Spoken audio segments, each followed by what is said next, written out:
सब देखने और सुनने वालों की खिदमत में मोहब्बत भरा सलाम। यकूब साहब आज हमारे साथ हैं। काफ़ी दिन बाद यकूब साहब के साथ प्रोग्राम हो रहा है। आज देखेंगे यकूब साहब क्या कहते हैं। जी सर, क्या कहना है यकूब साहब? जी बिस्मिल्लाहिर्रहमानिर्रहीम। जैसा मेरी तरफ सारे पाकिस्तानी जिथे भी दुनिया ने जिसको नहीं जाना, अस्सलाम वालेकुम वालेकुम सलाम। जिवें साहब करते सुन के गल्लां यकीन करो मैनू समझ नहीं आती बंदियां दी। जो कि तमाशा लग्या सोहेल बड़ा चला या जिहड़ी गई सी है ਉਹਦਾ मैं नारा जुबान प्लीज हो जाती अल्लाह माफ ना तो बड़ा पाक रखिया ने कोई शक्ल तक बीमार हो जाना। ये सब तमाशा लग्या सुन के दे के चीज यकीन करो अपनी ना फितर तो मजबूर हाँ वजे ना तकीए तो तार आम नहीं आमदा जे तकनिया तो फिर टेंशन है खाम खा बीमारी है कोई गलत आखो नहीं करना नहीं। ਹੁਣ मैं ही कर्ज करना अपनी कौम अगे ना करनी तो अपनी मर्जी है। जे तुहाडे चार लफज जेडे जे तुसां लाया पहुंच गए पाकिस्तानी कौम अगे, मैं इस कौम अगे एक ही अपील करना जिन्नू जो तौफीक रब दिंदा जिन्ने जगह पूरे पाकिस्तान चवां सूबे गिलगित बलस्तान आजाद कश्मीर जिस वे उन्होंने पेश किया ना जमेदार मेरे इमरान खान वजीर आजम आया, इमरान खान की कंड के पिछे खलोते है चमियार बाजवा बिजू अगे जरा हूं जमेदार पुत्र होए है जिन्हें कोई पता नहीं कि मजहब है कि नस्ल है कितों का बाप दादा है कौन नहीं मुसलमान तो नहीं आए पाकिस्तानी पर प्रोग्राम ने सारे जिन्ने भी है कोई 10-12 पूरे होए फोटो लाओ ये पूरी कौम अगे मेरी अपील है। जिसले नासा खिच के सलूट पिया मार दिया ना हाथे जुड़ते नहीं है पे पिछू कंबदे पे सलूट भी पूरा नहीं मार दिया ये पिछे वो फोटो लाओ 5-6 बाजवे और बिजुआ की पूरी पाकिस्तानी हर कौम से कि यह बंदा है औकात है यह 2 पैसे का मुलाजम है ये 2 बारी गल सुनो मेरी गल सुनो ये सलूट मारन दिया वो तो ज़ियाउल हक भी भट्टू नूं सलूट मारदा पिया सी फिर नहीं तो मैं पिया ना नहीं मार दिया मैं अर्ज करना पिया जेड़ा सलूट मार दिया ना एक 2 टके का मुलाजम है जाली तरीके फोटो लाओ पाकिस्तान की हर कौम से कौम नूं पता लगे कि एक जरा शहजादा पूरी दुनिया का आलमी इस्लाम का नहीं खाली जरा वजीर आजम रहा उन्होंने जरा मुलाजम है आदम मेरे को माफी मंगे बाकी सब कुछ छड़ दियो दुध पानी वक् हो जाएगा। इहदी फोटो लाओ हर थां ते जेड़े पासे बाहर निकले इनू अग लगे इहदी नस्ल नूं अग लगे इहदे नाल दे दूजे जिम्मेदारां नूं अग लगे कि जदों मुलाजम अभी है तो मुलाजम रवि दा कल जनाब मेरी मैं जो ऐसा फर्ज कर ली तुसी घर भांडे मांजने नौकर सलूट मारने ते सवेरे उन्होंने आखिए बस तू सानू सलूट मार या हर को माफी मंग केड़ी किताब च लिखे है और गुनाह भी कोई ना आवे गद्दार बंदा बन जाए किसी का प्रोजेक्ट उत्ते आ जाए ये मतलब कहते इन्हां नूं किवें पैगाम चले गया हुण थोड़ी जी गलबात मैं भी सवाल कर ला कोई करो 100 बिस्मिल्लाह। अच्छा तुसी आवाम नूं हमेशा नसीहतां करदे जे आवाम ऐ करे आवाम ते उत्ते ते अज़ाब इलाही आया दा वा कराची रुड़ गया सवात रुड़ गया समझ ही नहीं आई आवाम एडी नेक होए ते इन्हां दे उत्ते इहो जिहे हुक्मरान आन क्यों? बिल्कुल मैं तो खुद पहला कहना कि अगर इस कौम च गैरत दी ईमान की रत्ती होंदी ते अइये भी चलो जो कुछ होंदा पे तक के भी ये जज सच नहीं बोलते पे ये जज नहीं मैं जिम्मेदार नहीं मैं जजां दी गल नहीं कर रहा नहीं मैं आवाम कल जो कुछ जवेद साहब कराची होंदा पिया या जो कुछ बुनेर च होंदा पिया या जो कुछ बलस्तान क्या होंदा उत्थे गिलगित बलस्तान च जो कुछ पूरे पिंडां दे पिंड तुसीं तको मैं यकीन करो जवेद साहब मैं भी तक के हैरान परेशान आ गया खौफ होंदा है कि ये कौन लोग ने जेडे अज भी नहीं डरदे पे ये इंसान नहीं हैन।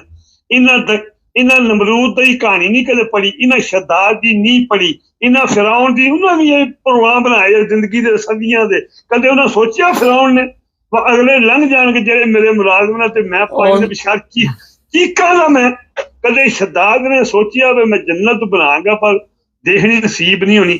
कदे नमरूद ने सोचा कि मैं एक मच्छर की मार मारिया जाएगा कदे यजीद सोचा कि मैं 4 साल बाद मैं कीड़े पै जाएंगे। ये दरिंदे नहीं सोचते जब तक इन्हां दी कुर्बान कदे कल की गल है तुसीं तको ना परवेज़ मुशर्रफ ना धी कोल ना पुत्र कोल ना बीवी कोल ना जनरल कोल ना सलूट मारने वाले कोल ਇੱਕ ਕੁੱਤਾ ਮੰਜੀ ਤੇ ਪਿਆ, ਇੱਕ ਕੁੱਤਾ ਕੋਲ ਬੈਠੇ ਆ। ਅਸਤਗਫੁਰੁੱਲਾਹ। ਫੇਰ ਵੀ ਇਹ ਦੁਨੀਆ ਜਿਹੜੇ ਹੁਣ ਬੁਲੇਲ ਚ ਜਵੇਦ ਸਾਹਿਬ ਸੁਣਦੇ ਹੋ ਜੀ, ਤਨਾਂ ਦੇ ਹਿਸਾਬ ਪੱਥਰ ਵੇਖ ਕੇ ਰੂਹ ਕੰਬਦੀ ਹੈ, ਪਾਣੀ ਰੋੜਦਾ ਪਿਆ। ਯਕੀਨ ਕਰੋ ਐਸੇ ਭਾਰੇ ਪੱਥਰ ਨੇ, ਪਰ ਉਹਨਾਂ ਨੂੰ ਆਮ ਟੈਂਕਰ ਵੀ ਨਹੀਂ ਲਾ ਸਕਦਾ, ਜਿਹੜੇ ਇੰਜ ਪੇ ਰੇੜਦੇ ਨੇ ਜਿਕਣ ਫੁੱਲ ਗੁਲਾਬ ਦੇ ਰੁੜਦੇ ਨੇ ਪਏ, ਜਿਨ੍ਹਾਂ ਦੀ ਵੈਲਿਊ ਹੀ ਕੋਈ ਨਹੀਂ। ਔਰ ਦੇਖ ਲਓ, ਅੱਲਾਹ ਤਾਲਾ ਮਾਫੀ ਦੇ, ਪੂਰੀਆਂ ਗਲੀਆਂ ਦੀਆਂ ਗਲੀਆਂ ਜਿਹੜੀਆਂ ਉਹਨਾਂ ਦੇ ਆਬਾਓ ਅਜਦਾਦ ਨੇ 7 ਪੁਸ਼ਤਾਂ ਲਾ ਕੇ ਤੇ ਪੱਥਰ ਲਾ ਕੇ ਉਹ ਜ਼ਮੀਨਾਂ ਬਣਾਈਆਂ, ਨਖੀਆਂ ਖੱਤੀਆਂ ਬਣਾਈਆਂ, ਵਿਹੜੇ ਬਣਾਏ, ਗਲੀਆਂ ਬਣਾਈਆਂ, ਬਾਜ਼ਾਰ ਬਣਾਏ, ਮਾਮੂ ਨਿਸ਼ਾਨੀ ਕੋਈ ਪਤਾ ਹੀ ਘਰ ਕਿਦੋਂ ਗਿਆ, ਪਿੰਡ ਕਿਦੋਂ ਗਿਆ, ਬੱਚੇ ਹੀ ਕੋਈ। ਅੱਜ ਮੈਂ ਇੱਕ ਬਜ਼ੁਰਗ ਦੇਖ ਰਿਹਾ ਸੀ, ਉਹ ਕਹਿੰਦਾ ਪਤਾ ਨਹੀਂ 38 ਜੀ ਮੇਰੇ ਘਰ ਦੇ ਖਤਮ ਹੀ ਹੋ ਗਏ, ਇਕੱਲੇ ਰਹਿ ਗਿਆ। ਉਹ ਯਕੀਨ ਕਰੋ, ਮੈਂ ਇੱਕ ਬੱਚਾ ਤੱਕਿਆ ਪੱਥਰ ਤੇ ਬੈਠੇ ਆ, ਜੋ ਪੇ ਦੱਸਦੇ ਨੇ ਸੁਣ ਹੋ ਗਿਆ। ਮੈਂ ਜਿਵੇਂ ਸਾਹਿਬ ਅਗਰ ਕੋਈ ਸੁਣ ਲੈ ਬੰਦਾ, ਅਪੀਲ ਮੇਰੀ ਪਾਕਿਸਤਾਨੀ ਇਸ ਜਿਹੜੇ ਚੈਨਲ ਦੇ ਵਸੀਲੇ ਨਾਲ, ਜੇ ਕਿਸੇ ਉੱਥੇ ਗਰੀਬ ਦੀ ਬੱਚੀ ਮਾਸੂਮ ਕੋਈ 2-4 ਸਾਲ ਦੀ ਰਹਿ ਗਈ ਹੈ, ਮੇਰੀ ਬੀਵੀ ਵੀ ਕੰਮ ਕਰਨ ਦੇ ਕਾਬਲ ਦੀ, ਮੈਂ ਵੀ ਅਗਰ ਉਹਨੂੰ ਗਵਰਨਮੈਂਟ ਪਾਕਿਸਤਾਨ ਵੀਜ਼ਾ ਲੈ ਕੇ ਦੇ, ਮੈਂ ਉਹਨੂੰ ਆਪਣੀ ਧੀ ਬਣਾ ਕੇ ਇੱਥੇ ਦਰਜ ਕਰਾਂਗਾ, ਉਹਨੂੰ ਪਾਲਣ ਦੀ ਮੈਂ ਜ਼ਿੰਮੇਵਾਰੀ ਚੁੱਕਣਾ। ਬੱਚਾ 10 ਸਾਲ ਦਾ ਪਾਕਿस्तानी गवर्नमेंट को ਆਪਣੀ ਰੋਜ਼ੀ ਕਮਾ ਲੇਗਾ ਜੀ। ਬਜ਼ੁਰਗੋ ਪਾਕਿस्तानी गवर्नमेंट को तो टाइम ही नहीं हैगा, ਉਹ ਤੇ ਮौज ਮਸਤੀ 'ਚ ਆਪਣਾ ਬੜੀ ਮੁਸ਼ਕਿਲ ਆਪਣਾ ਟਾਈਮ ਸਰਫ ਕਰਦੇ ਪਏ ਨੇ। ਉਹ ਕਿੱਥੋਂ ਟਾਈਮ ਕੱਢਣਗੇ ਤੁਹਾਡੇ ਲਈ ਇਹ ਸੋਚ ਦੇ ਲਈ? ਮੈਂ ਆਪਣੀ ਕਬਰ ਵੀ ਜਾਣਾ। ਮੈਂ ਅਪੀਲ ਕਰਨੀ ਹੈ, ਕੋਈ ਵੀ ਬੁਨਿਆਦ ਦਾ ਬੰਦਾ, ਕੋਈ ਪਠਾਨ, ਕੋਈ ਸੁਣ ਲੈ, ਰਹਿਮ ਦਿਲ ਖੌਫੇ ਖੁਦਾ ਕਰਨ ਵਾਲਾ, ਅਗਰ ਕਿਸੇ ਐਮਬੈਸੀ ਨਾਲ ਰਾਬਤਾ ਕਰਕੇ ਇੱਕ ਬੱਚੀ ਜਿਹੜੀ 2-3 ਸਾਲ ਦੀ, ਬਿਲਕੁਲ ਸਾਲ ਦੀ ਵੀ ਹੋਵੇ, ਅੱਗੇ ਚੱਲੀਏ, ਕੋਈ ਨਾ ਹੋਵੇ, ਜਿਹਨੂੰ ਸਾਹਮਣੇ ਵਾਲਾ ਕੋਈ ਨਾ ਹੋਵੇ, ਅੱਗੇ ਪਹੁੰਚ ਗਿਆ ਤੁਹਾਡਾ ਪੈਗਾਮ। ਅੱਛਾ ਇਹ ਦੱਸੋ ਹੁਣ ਕਿ ਇੱਕ ਬਹਿਸ ਚੱਲ ਰਹੀ ਅੱਜ ਕੱਲ੍ਹ ਬੜੀ ਸਖਤ, ਆਰਮੀ ਚੀਫ ਤੁਹਾਡੇ ਗਾਲਾਂ ਨਾ ਕੱਢਿਓ, ਆਰਾਮ ਨਾਲ ਗੱਲ ਕਰਿਓ, ਅੱਗੇ ਤੁਹਾਡਾ ਚੱਕਰ। ਮੈਂ ਗਾਲ ਕੱਢਣੀ, ਗਾਲ ਵੀ ਵਾਪਸ ਆ ਜਾਂਦੀ, ਮੈਨੂੰ ਹੀ ਆਵਣੀ। ਉਹ ਇਸ ਕਾਬਲ ਵੀ ਮੈਨੂੰ ਗਾਲ ਕੱਢੀ ਜਾਏ, ਹੁਕਮ ਕਰੋ। ਇਹ ਨਵਾਜ਼ ਸ਼ਰੀਫ ਅੱਗੋਂ ਇਹਨੂੰ ਖਟਕਦਾ ਪਿਆ, ਉਹ ਕਹਿੰਦਾ ਕਿ ਇਹਨੂੰ ਜਾਣਾ ਚਾਹੀਦਾ, ਹੁਣ ਬਸ 3 ਸਾਲ ਬੜੀ ਖਿਦਮਤ ਕਰ ਲਈ, ਇਹਦੀ ਛੁੱਟੀ ਕਰਾਉਣੀ ਚਾਹੀਦੀ, ਕਾਮਯਾਬ ਹੋ ਜਾਏਗਾ। ਜਿਵੇਂ ਸਭ ਅਰਜ਼ ਕਰ ਲਿਆ, ਮੈਂ ਤੁਹਾਨੂੰ ਪਹਿਲਾਂ ਸੁਣਾਇਆ ਨਹੀਂ ਸ਼ੱਦਾਦ ਤੇ ਨਮਰੂਦ ਦੀ, ਇਹ ਉਹੀ ਨੇ, ਸਾਰੇ ਉਹੀ ਨੇ, ਇੱਕੋ ਇਹਨਾਂ ਦੀ ਫੈਮਿਲੀ, ਇੱਕੋ ਕਬੀਲਾ, ਇਹ ਰਿਸ਼ਤੇਦਾਰ ਨੇ ਆਪੇ ਚ। ਇੱਕ ਆਦਾ ਮੈਂ ਉੱਤੇ ਰਵਾਂ, ਦੂਜਾ ਥੱਲੇ ਪਵੇ, ਇੱਕ ਆਦਾ ਮੈਂ ਸਾਹਮਣੇ ਪਾਵਾਂ। ਜਿਸ ਤਰ੍ਹਾਂ ਹੁਣ ਉਦੋਂ ਤੱਕ ਉਹਨਾਂ ਦਜਾਲ ਦਾ ਸਾਰਾ ਜਿਹੜਾ ਯਾ ਸਾਦਗੀ ਦਾ ਬੁਰੀ ਕੁੱਤੇ ਤੋਂ ਵੱਡਾ ਮੂੰਹ ਹੈ, ਉਹ ਹੁਣ ਸਪੀਕਰ ਤੋਂ ਜੇ ਗੈਰਤ ਦਾ ਕੋਈ ਵਾਲ ਹੋਵੇ, ਇੱਕ ਵਾਲ ਵੀ ਗੈਰਤ ਵਾਲਾ ਜਾਂ ਈਮਾਨ ਦੀ ਰੱਤੀ ਵਾਲਾ, ਉਹ ਬਣੇ ਹੈ ਕਿਸ ਮੂੰਹ ਲੈ ਕੇ? ਇਹ ਐਡੀ ਵੱਡੀ ਖੋਤੇ ਵਾਲੀ ਧੌਣ ਲੈ ਕੇ ਉੱਥੇ ਬੈਠੇ ਹੁੰਦੇ ਸਪੀਕਰ ਬਣ ਕੇ, ਇਹਦੇ ਚ ਕੋਈ ਗੈਰਤ ਦਾ ਵਾਲ ਹੈ? ਨਵਾਜ਼ ਸ਼ਰੀਫ ਹੋਇਆ, ਸ਼ਬਾਜ਼ ਸ਼ਰੀਫ ਹੋਇਆ, ਇਹ ਤੇ ਸ਼ਮੀਮ ਤਖਲੀ ਦੇ ਮੁੰਡਿਆਂ ਨੇ ਜਿਹੜੀ ਅੰਮ੍ਰਿਤਸਰ ਬਾਜ਼ਾਰ ਚੋਂ 700 ਚ ਵੇਖ ਕੇ ਆਈ, ਇਹ ਤੇ ਪੁੱਤਰ ਨੇ ਇਹਨਾਂ ਦੀ। ਇੱਥੇ ਇੱਕ ਨਾ ਜਵੇਦ ਸਾਹਿਬ ਆਖਰੀ ਗੱਲ ਸੁਣਿਆ, ਮੇਰੀ ਪੂਰੀ ਜਾਣ ਦਿਓ। ਮੇਰਾ ਇੱਕ ਸਾਥੀ ਯਾਰ ਆ, ਤੁਹਾਡੇ ਲੰਦਨ ਹੀ ਹੁੰਦੇ ਆ, ਉਹ ਇਹਦਾ ਗੁਆਂਢੀ ਹੈ, ਅੰਮ੍ਰਿਤਸਰ ਵੀ ਤੇ ਗਵਾਲ ਮੰਡੀ ਲਾਹੌਰ ਵੀ। ਉਹ ਗਿਆ ਉਮਰਾ ਪਾਕ ਕਰਨ, ਉਹਨੇ ਵਾਪਸੀ ਦੇ ਮੇਰੇ ਕੋਲ ਇੱਥੇ ਆਉਣੇ ਆ, ਮੇਰਾ ਇੰਟਰਵਿਊ ਲੈਣੇ ਆ। ਉਹ ਉੱਥੇ ਹੀ ਅੱਲਾ ਨੂੰ ਪਿਆਰਾ ਹੋ ਗਿਆ, ਉਮਰਾ ਕਰ ਬੈਠਿਆ, ਵਾਪਸ ਆਉਣ ਲੱਗਾ, ਉਹ ਜਨਰਲ ਬਕੀ ਚ ਦਫਨ ਹੋ ਗਿਆ। ਉਹਦੀ ਬੀਵੀ ਮੇਰੀ ਭੈਣ ਹੈ, ਉਹਦੇ ਬੱਚੇ ਨੇ ਲੰਦਨ ਤੋਂ ਮੈਨੂੰ ਫੋਨ ਕਰਦੇ ਰਹਿੰਦੇ ਨੇ। ਉਹ ਆਖਦੇ ਨੇ ਬਜ਼ੁਰਗੋ ਸਾਡਾ ਪਿਓ ਤੁਹਾਡਾ ਯਾਰ ਹੈ, ਤੁਸੀਂ ਸਾਡੇ ਬਜ਼ੁਰਗੋ ਦੁਆ ਦੇ ਛੋੜੋ, ਦੁਆ ਬਸ ਮੈਂ ਇਸ ਕਾਬਲ ਤੇ ਨਹੀਂ ਹਾਂ। ਤੇ ਮੈਂ ਉਹ ਮੈਨੂੰ ਦੱਸਦਾ ਹੁੰਦੇ ਆ, ਉਹਦਾ ਇੱਕ ਸਵਾਲ ਹੈ, ਪੂਰੀ ਕੌਮ ਪਾਕਿਸਤਾਨੀ ਸੁਣਦੀ ਹੈ ਪੀ। ਉਹ ਆਖਦੇ ਆ ਨਵਾਜ਼ ਸ਼ਰੀਫ ਤੇ ਇੱਕੋ ਸਵਾਲ ਕਰੋ, ਦੱਸ ਤੇਰੇ ਬਾਪ ਦੀ ਜੰਜ ਕਿੱਥੇ ਗਈ ਹੈ ਤੇ ਤੇਰੇ ਦਾਦੇ ਦੁੱਲੇ ਦਲਾਲ ਦੀ ਜਿਹੜਾ ਨਾਂ ਰਮਜ਼ਾਨ ਹੈ, ਉਹਦੀ ਜੰਜ ਕਿੱਥੇ ਗਈ? ਬਸ ਉਹਦੀ ਜੰਜ ਨੂੰ ਤੁਸੀਂ ਰੋਂਦੇ, ਪੂਰੀ ਕੌਮ ਜਿਹੜੀ ਉਹਦਾ ਬੇੜਾ ਗਰਕ ਹੋ ਗਿਆ ਤੁਸੀਂ। ਅੱਛਾ ਇੱਕ ਚੀਜ਼ ਦੱਸੋ, ਮੈਂ ਅੱਜ ਇੱਕ ਮੈਨੂੰ ਫੇਸਬੁੱਕ ਤੋਂ ਤਸਵੀਰ ਨਜ਼ਰ ਆਈ, ਉਹ ਵੀ ਸੁਣਨਾ ਜਿਹੜਾ ਪਹਿਲਾਂ ਤੁਹਾਡੇ ਸਵਾਲ ਦਾ ਪਹਿਲਾਂ ਮੈਂ ਜਵਾਬ ਦੇ ਰਿਹਾ, ਤੁਸੀਂ ਗੱਲ ਤੇ ਕਰਦੇ ਸੋ ਕਰਮਾ ਲਿਓ। ਗੱਲ ਇਹ ਹੈ, ਗੰਦਗੀ ਨਾਲ ਗੰਦਗੀ ਟਕਰਾਉਂਦੀ ਹੈ ਪਈ, ਜਿਹੜੀ ਗੰਦਗੀ ਜ਼ੋਰ ਨਾਲ ਦੂਜੀ ਨੂੰ ਥੱਲੇ ਕਰ ਗਈ, ਉਹ ਉੱਤੇ ਆ ਜਾਏਗੀ, ਤੇ ਜਿਹੜੀ ਹੌਲੀ ਹੌਲੀ ਜਲਾਬ ਲੱਗੀ ਉਹ ਥੱਲੇ ਐ ਗਟਰ ਹੈ, ਗਟਰ ਤੋਂ ਗੰਦਗੀ ਨਿਕਲੀ ਹੈ ਬਾਹਰ, ਸੱਜੇ ਵੀ ਗੰਦਗੀ ਹੈ, ਖੱਬੇ ਵੀ ਗੰਦਗੀ ਹੈ। ਨਵਾਜ਼ ਸ਼ਰੀਫ ਵੀ ਗਟਰ ਦੀ ਗੰਦਗੀ ਹੈ, ਜਿੰਨਾ ਉੱਤੇ ਹਮਲਾ ਕਰਦਾ ਪਿਆ ਉਹ ਵੀ ਗਟਰ ਦੀ ਗੰਦਗੀ ਹੈ। ਵੋਟ ਤੇ ਲਾ ਕੇ ਕੋਈ ਵੀ ਨਹੀਂ ਆਇਆ, ਕੋਈ MP ਨਹੀਂ, ਕੋਈ MN ਨਹੀਂ, ਕੌਂਸਲ ਨਹੀਂ, ਕਬਜ਼ਾ ਮੁਲਕ ਤੇ ਕੀਤੀ ਹੈ, ਤਾਂ ਕੋਈ ਨਾ ਅੰਜਾਮ ਕਦੋਂ ਇਸ ਕੌਮ ਦੀ ਗੈਰ ਜਾਗਦੀ ਹੈ, ਕਦੋਂ ਇਹਨਾਂ ਨੂੰ ਨਸਲ ਨਹੀਂ ਦਿੰਦੀ, ਫੜ ਲੈਂਦੀ ਹੈ। ਅੱਛਾ ਆਖਰ ਤੇ ਅਗਲੀ ਗੱਲ ਕਰ ਲਈ। ਅੱਛਾ ਅਗਲੀ ਗੱਲ ਇਹ ਵਾ ਕਿ ਇੱਕ ਮੌਲਾਨਾ ਸਾਹਿਬ ਦਾ ਮੈਂ ਬਿਆਨ ਪੜ੍ਹ ਰਿਹਾ ਸੀ ਕਿ ਅਜ਼ਾਬ ਇਸ ਤੋਂ ਆਉਂਦਾ ਕਿ ਅਸੀਂ ਬਹੁਤ ਗੁਨਾਹਗਾਰ ਹਾਂ। ਨਾਲ ਹੀ ਥੋੜ੍ਹੀ ਦੇਰ ਬਾਅਦ ਇੱਕ ਮੌਲਾਨਾ ਸਾਹਿਬ ਦੀ ਤਸਵੀਰ ਹੈ ਮੇਰੇ ਸਾਹਮਣੇ ਆ ਗਈ, ਉਹ ਇੱਕ ਬੱਚੇ ਦੇ ਨਾਲ ਗਲਤ ਕੰਮ ਕਰ ਰਿਹਾ, ਤੇ ਉਹਦੇ ਬਾਅਦ ਇਹਦੇ ਤੁਸੀਂ ਹੁਕਮਰਾਨਾਂ ਨੂੰ ਸਾਰਾ ਦਿਨ ਕਹਿੰਦੇ ਰਹਿੰਦੇ ਜੇ ਉਹ ਗਲਤ ਜਾ ਰਹੇ ਤੇ ਕੌਮ ਦਾ ਵੀ ਤੇ ਬੇੜਾ ਗਰਕ ਹੋ ਜਾਂਦਾ ਨਾ। ਇਹ ਤੇ ਤੁਸੀਂ ਜਵੇਦ ਸਾਹਿਬ ਮੇਰੇ ਨਾਲ ਬਹੁਤੇ ਪੜ੍ਹੇ ਹੋ, ਮੈਂ ਤੇ ਥੋੜਾ ਨਹੀਂ, ਮੇਰਾ ਸਵਾਲ ਹੈ ਕਿ ਜਾਲ ਸਮਝ ਲਓ ਮੈਨੂੰ, ਨਹੀਂ ਇਹ ਤੁਹਾਨੂੰ ਪਤਾ ਹੈ ਅੱਲਾਹ ਦੀ ਜ਼ਾਤ ਜੋ ਫਰਕ ਏਡੀ ਚੰਗੀ ਕੌਮ ਹੋਏ ਤੇ ਇਹ ਜ਼ਾਬ ਕਿਉਂ ਆਏ ਇਹਨਾਂ ਤੇ? ਮੈਨੂੰ ਅਰਜ਼ ਹੁਣ ਕਰ ਦਿਓ, ਤੁਹਾਡੇ ਸਵਾਲ ਤੋਂ ਜਵਾਬ ਤੇ ਸੁਣ ਲਓ, ਮੈਂ ਇਹ ਅਰਜ਼ ਕਰਨਾ ਪਿਆ। ਇਹ ਤੁਸੀਂ ਮੇਰੇ ਨਾਲ ਬਹੁਤੇ ਪੜ੍ਹੇ ਹੋ, ਮੈਂ ਤੇ ਥੋੜਾ ਪੜ੍ਹੇ ਹਾਂ। ਇਹ ਤੇ ਕਲਮਾ ਲਿਓ, ਨਬੀ ਪਾਕ ਖੁਦ ਫਰਮਾ ਕੇ ਨੇ ਕਿ ਜਿਹੜੀ ਮੇਰੇ ਤੋਂ ਬਾਅਦ ਦੁਨੀਆ ਆਵੇਗੀ ਜਿਹੜੀ ਨਵੀਂ ਨਸਲ ਦਿਨ ਬ ਦਿਨ ਜਿਹੜੀ ਅੱਗੋਂ ਕੋਈ ਭੈੜੀ ਆਵੇਗੀ, ਜਿਹੜੀ ਜਦ ਤੱਕ ਕੌਮ ਹੈ, ਜੇ ਕੌਮ ਚੰਗੀ ਹੋਵੇ ਕਦੇ ਜ਼ਵਾਲ ਆਏ ਨੇ। ਤੁਸੀਂ ਪਹਿਲਾਂ ਤਾਰੀਖ ਪੜ੍ਹ ਲਓ, ਜਦੋਂ ਨਬੀ ਪਾਕ ਆਏ ਨੇ ਇਸਲਾਮ ਫੈਲਿਆ 9 ਜੰਗਾਂ ਹੋਈਆਂ ਨੇ ਤੇ ਕਦੇ ਇੱਕ ਜੰਗ 'ਚ ਵੀ ਅੱਧ ਬਰਾਬਰ ਵੀ ਮੁਸਲਮਾਨ ਉਹ ਕਿਉਂ ਫਾਤਿਹ ਹੁੰਦੇ? ਉਹਨਾਂ ਦੀ ਈਮਾਨ ਕਾਮਲ। ਅਸੀਂ ਕਦੋਂ ਮੁਸਲਮਾਨ ਆ? ਉਹ ਜੇ ਅਸੀਂ ਮੁਸਲਮਾਨ ਹੋਈਏ, ਉਹ ਸਾਡੇ ਈਮਾਨ ਦੀ ਰੱਤੀ ਹੋਵੇ, ਉਹ ਅੱਲਾਹ ਪਾਕ ਦੀ ਕਸਮੇ ਪੂਰੇ ਪਾਕਿਸਤਾਨ ਚੋਂ ਇੱਕ ਵੀ ਨਹੀਂ ਬਣਿਆ ਸਵਾਏ ਇਮਰਾਨ ਖਾਨ ਤੋਂ। ਇਹ 17 ਝੂਠ ਮਾਰਦੇ ਜੇ, ਇਹ 17 ਨਹੀਂ ਜ਼ਬਰਦਸਤੀ ਧੋਖੇ ਨਾਲ ਆਰੋ ਨੇ ਰਲ ਕੇ ਪੁਲਿਸ ਦੀ ਰਿਸ਼ਵਤ। ਜੇ ਈਮਾਨਦਾਰੀ ਦੀ ਗੱਲ ਅੱਜ ਇਮਰਾਨ ਖਾਨ ਨੂੰ ਬਾਹਰ ਕੱਢ ਲਓ, ਪੂਰੇ ਪਾਕਿਸਤਾਨ ਦੀ ਫੌਜ, ਪੂਰੇ ਪਾਕਿਸਤਾਨ ਦੀ ਸਾਰੀਆਂ ਪਾਰਟੀਆਂ ਵੋਟਾਂ ਮੰਗਣ, ਇਹ 47 ਫਾਰਮ ਨਾ ਬਣਾਉਣ, ਇੱਕ ਬੰਦਾ ਨਹੀਂ ਹੈ ਬਣਦਾ, ਫਿਰ ਕਿਹੜੀ ਗੱਲ ਕਰਦੇ ਇਸਲਾਮ ਦੀ ਤੇ ਮੁਸਲਮਾਨਾਂ ਦੀ? ਕਿੱਧਰ ਗਏ ਮੁਸਲਮਾਨ? ਚਲੋ ਤੁਸੀਂ ਹੁਣ ਸੋਮਵਾਰ ਨੂੰ ਜਾਣਾ ਚੈੱਕਅਪ ਲਈ।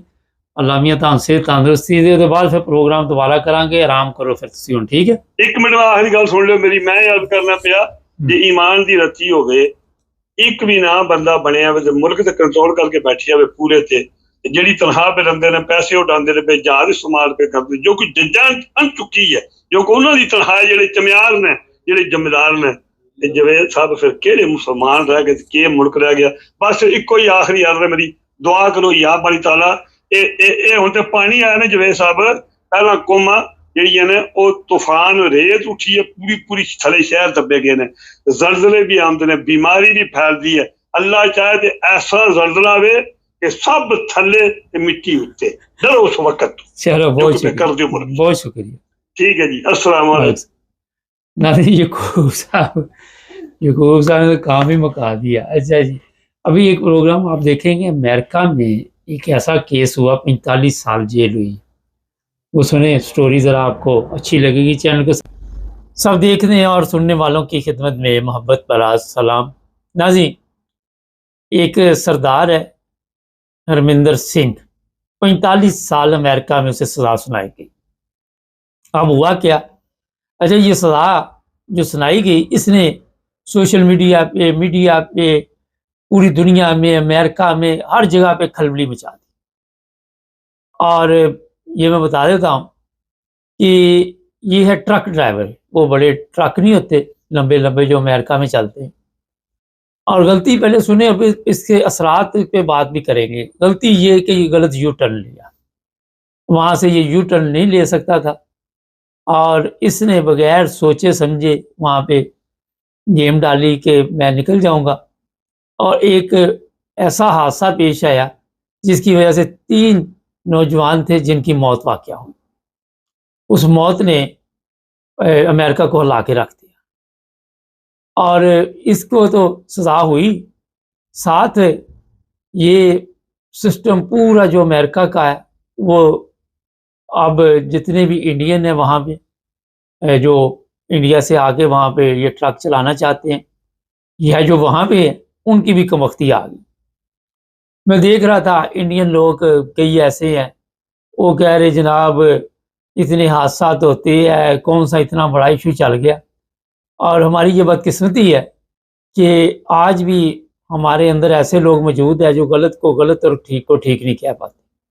ہم قوانین کو کہتے ہیں کہ کوئی اتنا بڑا کام نہیں ہے، اگر اس سے غلطی ہوگی، انسانوں سے غلطی ہوتی ہے، مگر اس کی غلطی کی وجہ سے 3 لوگ جو جان سے گئے، ان کے گھر والوں پہ کیا گزری یہ کسی کو خیال نہیں آ رہا. تو ایسے لوگوں کو بڑا اپنی سوچ کو چینج کرنا چاہیے. اور یہ بھی میں بتا دیتا ہوں کہ یہ نہیں کہ صرف اب امریکہ میں، یہاں یورپ میں دوسرے ممالک میں بھی اس پہ نظر رکھی جائے گی کہ جو بھی بس ڈرائیور ہیں، ٹرک ڈرائیور ہیں، کار ڈرائیور ہیں، وہ کس طرح یہاں پہ جو ڈرائیونگ کا ٹیسٹ پاس کرتے ہیں. اچھا، اب جب اس سے پوچھا گیا، پھر اس سے اظہار انہوں نے پوچھا کہ آپ کے پاس یہ ڈرائیونگ لائسنس کہاں سے آیا؟ وہ اس کو پتہ ہی نہیں تھا، تھیوری کا بھی پتہ نہیں تھا، اس کو جو سائن بورڈ لگے ہوتے ہیں ان کا بھی پتہ نہیں تھا، اور کہاں سے لیا، وہاں سے ٹرک پہ بیٹھ گئے اور ٹرک چلانا شروع کر دیا۔ اب ایک اور جو اہم پوائنٹ ہے وہ بھی آپ کو بتاتا ہوں۔ بتایا جا رہا ہے کہ اس کے ساتھ جو بیٹھا ہوا تھا، کوئی کہہ رہا ہے اس کا بھائی تھا، ہمیں تو نہیں پتا بھائی تھا کون تھا، اس کو بھی امیگریشن والوں نے گرفتار کر لیا۔ اب وہ تو ساتھ بیٹھا ہوا کنیکٹر تھا، وہ جو ہیلپر ہوتا ہے، اس کا کیا قصور ہے؟ لیکن اس کی بھی انکوائری شروع ہوگی۔ اگر اس کے پاس بھی کوئی پیپر شیپر نہ ہوئے یا اس کا اسٹیٹس ایسا ہوا تو وہ بھی پھر انڈیا میں جائے گا۔ بے شمار لوگوں کا روزگار خراب ہوا، غلط کام، غلط ٹیسٹ، غلط ڈرائیونگ لائسنس لینے کی وجہ سے دوسروں کے رزق پہ بھی اس طرح جو وہ متاثر ہوئے، اس کا آپ اندازہ نہیں لگا سکتے۔ بڑی تعداد میں امریکہ میں ٹرک ڈرائیور ٹھیک ٹھاک پیسے بناتا ہے، یہ میں آپ کو بتا دوں۔ اور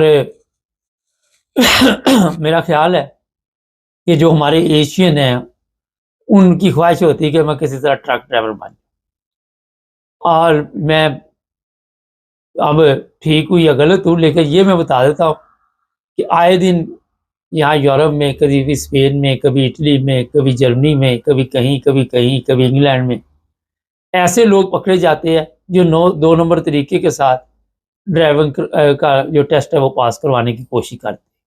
عام اشتہارات چلتے ہیں، اور اٹلی میں پچھلے دنوں شاید کافی تعداد میں ایسے لوگوں کو پکڑا بھی گیا تھا اور ان کی انکوائری بھی ہو رہی۔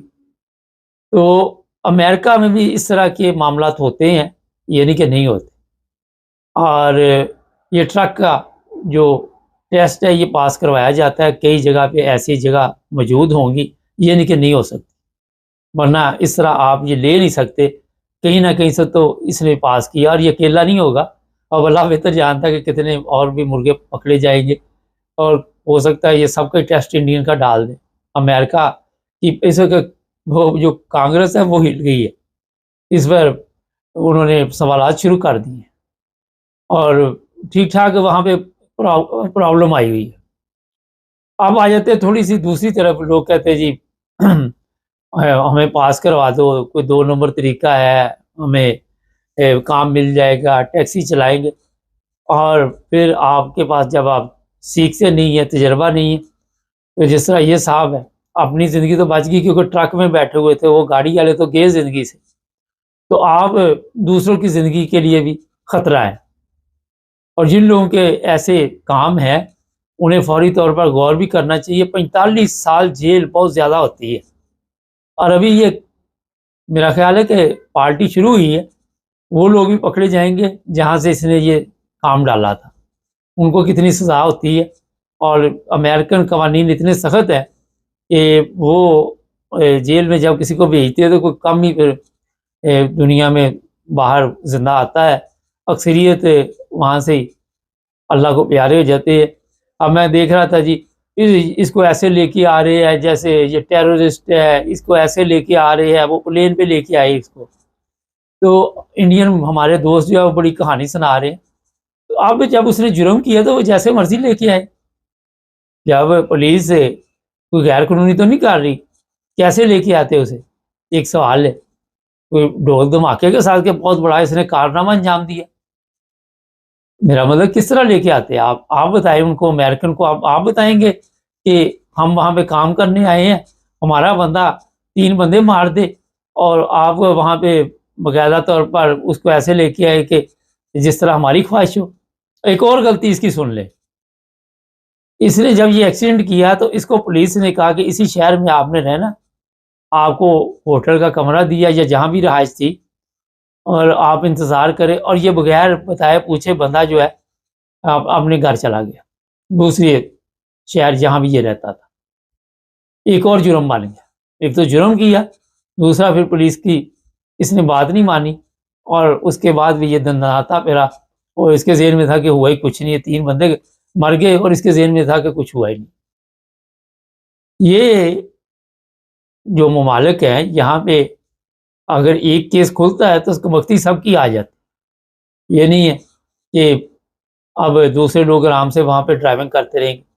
میرا خیال ہے کہ آنی بھی چاہیے यहाँ पे ये नहीं होता हमारी तरह पाकिस्तान में 2 महीने बाद भूल गए, 3 महीने बाद भूल गए। ये तो लोग कभी भी नहीं ये चीज़ें भूलते। अब कई हमारे सरदार हैं, वो वीडियो डाल रहे हैं, ये देखो जी इसने ये भी एक गोरा कट मार रहा है, इसे नहीं पूछ रहे, ये सिख को पकड़ लिया है, फलां को पकड़ लिया है, एशियन को पकड़ लिया। अब उसको भी पुलिस ने रोका हुआ था, लेकिन कवानीन के मुताबिक ही चलना ना।